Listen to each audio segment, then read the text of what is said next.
Welcome to my presentation as to why, as educators, we should consider science inquiries as an inevitable part of our curriculum. Through the coming slides, I will summarize what our current pedagogy is, my proposal towards incorporating science in our curriculum, the rationale behind it, how we can implement the same, and the literature on which my conviction is based. This diagram will remind us of the vision that the Council of Australian Governments put forth in 2009 and the significant national reforms that they introduced through the National Early Childhood Development Strategy. The NQF was implemented in 2012, which provided a benchmark for all early learning centers. This included the Early Years Learning Framework, which was introduced in 2009, encouraging us to strive for the 5 learning outcomes for all children.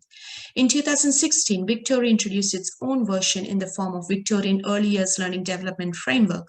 All these initiatives, reforms, regulations, and frameworks shaped early learning, its policies and pedagogies to what it is today. Our Early Learning Center caters to children from 3 to 5 years, and our philosophy, policies, and pedagogies have been guided by the NQF. I'm proud to work alongside you in this vibrant multicultural learning community that offers a play-based, child-centered, inclusive, and responsive environment which is guided by Reggio Emilia-inspired philosophy. We prioritize literacy, numeracy, and art in our curriculum. We provide children with open-ended resources which nurtures their learning dispositions and assist them in their journey to become confident, capable learners. Our curriculum is guided by policies, YLDF, and NQS. Our education curriculum and learning policy is linked to element 1.1.2, which states that the child's current knowledge, interests, ideas, abilities, etc. are the foundation of our program. The relationship with children policy is linked to 5.2.1 of the NQS, which advocates the significance of collaboration and its role in building responsive relationships.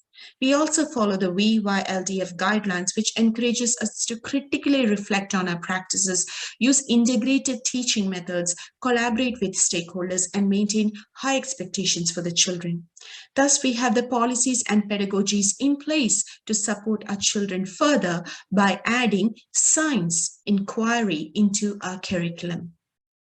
The science understanding is applicable to various substrands as per the Australian curriculum. When we provide provocations regarding living things and their needs, we teach the children about biological science. When we teach about observable properties in objects, we introduce chemistry. Earth and space science offers avenues for children to learn about changes in environment, whereas physical sciences can be explored by how size and shape influence the movement of the objects. This promotes higher order thinking and analysis among children. I have included the concept of air, which comes under physical sciences here as an example. We can encourage children to engage in learning about air through hands-on experiences, assist them by exploring, explaining the concept, elaborating on the ideas, and evaluating their understanding. While supporting children, we can move from level 1 questioning, where we match their perception to the concept, and scaffold their knowledge to level 4 abstract reasoning. This is in line with Blank's level of questionings methodology. In this example, the planned teacher-initiated curriculum is elaborated under option A. When taking a thematic approach, the teacher intentionally plans a concept which would explore the key concepts of air, such as air taking up space, causing resistance, etc. In option B, where the curriculum is emergent and unplanned, you can see that the child's innate curiosity and investigating skills are supported through guided scientific inquiries. In both pedagogies, the science inquiry skills can be actively encouraged and implemented. Integrated play and inquiry-based approach aligns with our Reggio Emilia-inspired philosophy. Campbell's elaboration on inquiry-based learning encourages us to aim towards building on the inherent curiosity of the children when they ask questions by facilitating their ideas through discussions, providing resources and ideas, applying intentional teaching methods, and then extending their knowledge to reflect on their learning.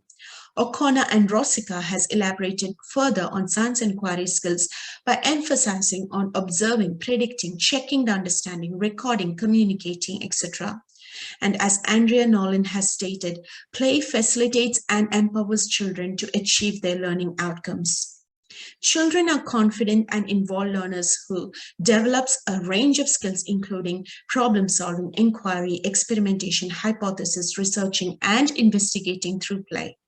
And in ACARA, the Australian Curriculum Reporting and Reporting Authority, it states that science inquiry skills are a very important part of the foundation year science in curriculum, and thus it is very crucial that we equip our children with the science inquiry skills, and this includes questioning and predicting, planning and conducting, processing, analyzing, and communicating. Early childhood STEM habits of mind literature also portrays young children as inquirers, observers, describers, etc., which are roles that are routinely used by STEM professionals. The science content that is introduced will pave the way for children to make meaning of the world around them, and thus they will achieve their learning outcomes. When providing the children with a toolkit of these skills, they feel empowered in their role as a scientist. It builds on their learning disposition and enhances autonomy. And with guided inquiry and appropriate scaffolding, the children can engage with appropriate resources, which in turn enables them to apply their science inquiry skills. There could be multiple challenges, including children not being interested in the content delivered, their developing competency or lack thereof of the science inquiry skills, etc. Children could also explore alternative concepts which might pose a challenge to the educators. And as Russell Tytler warns us, if an educator adheres to transmissive pedagogical approach, it will negatively affect the scientific attitude of the children. So how can we overcome these challenges? When setting the context, the educators need to know their cohort and how they learn. By providing them multiple opportunities, we can give children many avenues to explore their understanding. Children have multiple ways of knowing, and this is also aligned with our Reggio philosophy. We can plan for exciting experiences which would pave way for co-construction and sustained shared thinking. The Little Scientist and Mad About Scientist workshops are excellent professional development opportunities for us, and there are also some information here which can inform our planning. Under strategies, I have included the 5E instructional model, which advocates for effective teaching and learning, including engaging, exploring, explaining, elaborating, and evaluating. And this method provides structure to science learning.